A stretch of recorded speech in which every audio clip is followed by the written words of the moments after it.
अपनी महंगी गाड़ी से बिना नहाए आने वाला ये लड़का सिद्धार्थ है। सिद्धार्थ कॉलेज आकर ही ब्रश करता है और जब चाहे क्लास में घुसता है, वो भी बिना रोक टोक। उसे कॉपी किताब की भी जरूरत नहीं, बाजू वाले से एक पन्ना और पेन लेकर काम चल जाता है। थोड़ा सा लिखने के बाद ही उसका हो गया और वो बाहर चला गया। उसके कॉलेज आने के तरीके भी रोज अलग अलग होते, कभी कार, कभी ऑटो तो कभी पैदल, पर मुंह में ब्रश जरूर होता। एक बार ब्रश नीचे गिर गया तो उसने वहीं पेड़ से एक डंडी तोड़कर दातून शुरू कर दी। फिर बीच क्लास में जाकर पन्ने पर कुछ लिखा और जाने लगा, लेकिन इस बार टीचर ने पकड़ लिया और कहा, बताओ क्या पढ़ा। तब सिद्धार्थ ने जो बोलना शुरू किया कि उसे सुन गूगली बाबा भी शर्मा जाए। अभी तक जो लोग उसे गधा समझ रहे थे वे उसका नॉलेज देख हैरान रह गए। कॉलेज में वो अधिकतर किताबों में खोया हुआ ही पाया जाता और यही कारण था उसके रोबोटिक टाइप होने का। सिद्धार्थ का जन्म एक बेहद अमीर परिवार में हुआ। उसके पिता ने अपने घर में ही एक लाइब्रेरी बना रखी थी। सिद्धार्थ की माँ जब व्यस्त होती तो उसे पिता के पास छोड़ देती। वे उसे गोद में बिठाकर किताबें पढ़ा करते। जैसे जैसे उसकी उम्र बढ़ रही थी उसका भी किताबों में इंटरेस्ट आने लगा था। हाल ये था कि वो खिलौनों से खेलने के बजाय किताबों के बीच बैठा रहता। उसे खाते समय भी किताब पास में चाहिए होती। घर के लोग उसकी किताबों के प्रति इतनी रुचि देखकर बहुत खुश थे, मगर सिद्धार्थ की माँ उसे एक नॉर्मल बच्चे की तरह देखना चाहती थी। वो उसे खेलने के लिए जबरदस्ती बाहर भेजती, लेकिन वो किसी भी तरह वापस लाइब्रेरी में जाकर बैठ जाता। एक दिन ऊपर से किताब निकालते समय सीढ़ियों से गिरने के कारण उसके हाथ से खून बहने लगा, लेकिन चिंता की बात यह थी कि उसके चेहरे पर जरा भी दुख दर्द के भाव नहीं थे। उसने लॉजिक दिया कि रोने से यह ठीक नहीं हो जाएगा, किताबों के बीच ही उसका जीवन गुजर रहा था। फिर एक दिन जब वह स्कूल से वापस आया तो देखा कि दादाजी गुजर गए हैं। पिता ने उसे गले लगाकर रोना चाहा, लेकिन सिद्धार्थ ने उन्हें दूर हटाते हुए कहा कि क्यों ओवर एक्टिंग कर रहे हो पापा, दुनिया में पहली बार कोई मरा है क्या।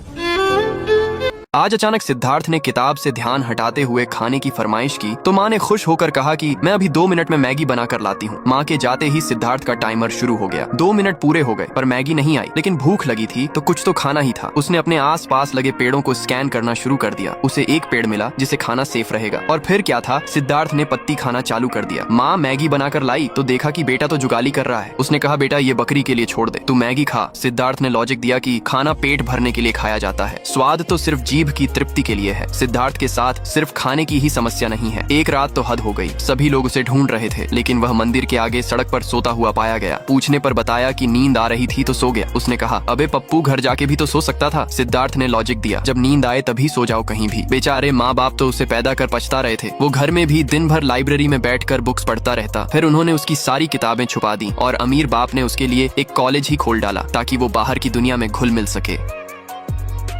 कॉलेज में इंदु नाम की लड़की पता नहीं उस झंडू की किस अदा पर फिदा हो गई। एक दिन एक लड़की ने सिद्धार्थ को प्रपोज कर दिया, मगर उसने बिल्कुल मना कर दिया, क्योंकि वो काम वाली बाई से सच्चा प्यार जो करता है। इंदु ये सब ड्रामा देख रही थी। उसकी सहेली ने कहा, क्यों उस एड़े के चक्कर में पड़ी हो तुम। एक दिन सर ने उसे कॉलेज में होने वाली एक प्रतिस्पर्धा के बारे में बताया। शहर के सारे ज्ञानवान बुद्धिमान इसमें हिस्सा लेंगे, लेकिन ये सिद्धार्थ के लिए पहली बार नहीं है। आखिर हर बार वही तो विजेता बनता है। इस बार इंदु भी प्रतिस्पर्धा में हिस्सा ले रही थी। पहले एक निश्चित समय में लिखित टेस्ट देना होगा। टेस्ट खत्म हुआ और विजेताओं के नाम घोषित किए गए। आश्चर्यजनक रूप से पहली बार किसी ने सिद्धार्थ को टक्कर दी थी। अब इंदु और सिद्धार्थ को भाषण देना होगा, जिसके बाद विजेता का नाम फाइनल होगा। सिद्धार्थ ने भाषण में वही सब रोबोटिक टाइप बातें कही, जैसे जीवन में भावनाओं की कोई अहमियत नहीं, महत्वपूर्ण है सिर्फ लॉजिक। इंदु को उसकी बात बिल्कुल पसंद नहीं आई। अपने भाषण में इंदु ने उसे जवाब देते हुए कहा, भावनाएं ही हैं जो हमें इंसान बनाती है। अगर हम हर चीज में सिर्फ लॉजिक्स लगाने लगे तो सब सिद्धार्थ की तरह रोबोट बन जाएंगे। जजेस भी उससे काफी इंप्रेस्ड लग रहे थे। भाषण खत्म होने पर वहाँ बैठे सभी लोगों ने खड़े होकर तालियां बजाई और तब सिद्धार्थ के मन में पहली बार हलचल हुई। इंदु को प्रतिस्पर्धा का विजेता घोषित कर दिया गया और शुभकामनाओं के साथ कार्यक्रम समाप्त हुआ। मगर सिद्धार्थ अभी भी भूत बना बैठा था। अगले दिन रोज की ही तरह वो अपनी महंगी गाड़ी में ब्रश करते हुए आया। देखा तो साइड में इंदु का बड़ा सा पोस्टर लगा था। क्लास में गया तो सारे लोग उसे अजीब तरह से देख रहे थे। फिर इंदु आई और सब उसे किसी सेलिब्रिटी की तरह ट्रीट करने लगे। जहाँ कभी सिद्धार्थ हुआ करता था, अब वो जगह इंदु ने ले ली है। इधर प्रिंसिपल ऑफिस में अलग ही चर्चा चल रही थी। परीक्षा में हर बार टॉप पर रहने वाला सिद्धार्थ इस बार दूसरे नंबर पर था। इंदु ने यहाँ भी बाजी मार ली। ज्ञान के मामले में सिद्धार्थ की बादशाहत खत्म हो रही थी। रिजल्ट सुनकर उसके पैरों के नीचे से जमीन ही खिसक गई। क्लास खत्म होने पर सब घर चले गए, मगर वो बैठा रहा। दूसरा दिन लग गया। वो अभी भी कुछ सोच रहा था। फिर एक लड़के ने उसे हिलाया, तब तंद्रा टूटी। वो उठकर जाने लगा। सब लोग उस पर हंस रहे थे। सभी लोगों के साथ इंदु भी उस पर हंस रही थी। सिद्धार्थ को गुस्सा आ गया। उसने कहा, तुम इसलिए जीती क्योंकि मैंने अच्छे से तैयारी नहीं की थी। अगर तुम खुद को महान समझती हो तो मेरे सवाल का जवाब दो। उसे उम्मीद नहीं थी कि इंदु के पास पास इसका जवाब होगा, लेकिन इंदु तो जैसे उसे हराने ही आई थी, उसने सब बता दिया। सिद्धार्थ और ज्यादा परेशान हो गया। इंदु ने कहा, अब तुम बताओ साल के कितने महीनों में 28 दिन होते हैं? सिद्धार्थ बोला, 1 महीने में, और सब हंस पड़े। इंदु ने कहा, लॉजिक पे इतना लंबा चौड़ा भाषण दिया और इतना सिंपल सा लॉजिक नहीं लगा पाए क्योंकि तुम अहंकार से भर गए हो। बावला हो चुका सिद्धार्थ अपनी हार पचा नहीं पा रहा था। उसने अपना घर छोड़ दिया और सड़कों पे भटकने लगा पागलों की तरह। उसे बहुत जोर की भूख लगी थी, पर पैसे नहीं होने की वजह से लोग भगा रहे थे और काम तो कभी बाप जन्म में किया नहीं था। फिर एक जगह उसने डस्टबिन में बचा हुआ खाना डालते देखा, मगर वो उठाता उससे पहले ही 2 भिखारी खाना ले भागे। वो आराम से बैठकर खा रहे थे। तभी सिद्धार्थ आया और पातल उठाकर भागने लगा। भागते भागते सड़क पर ही गिरकर सो गया। रात में पुलिस आई और डंडे मारकर उसे वहां से भगा दिया। फिर वो दूसरी जगह सोना चाह रहा था, मगर वो जगह भी किसी और की थी। Comment for next part.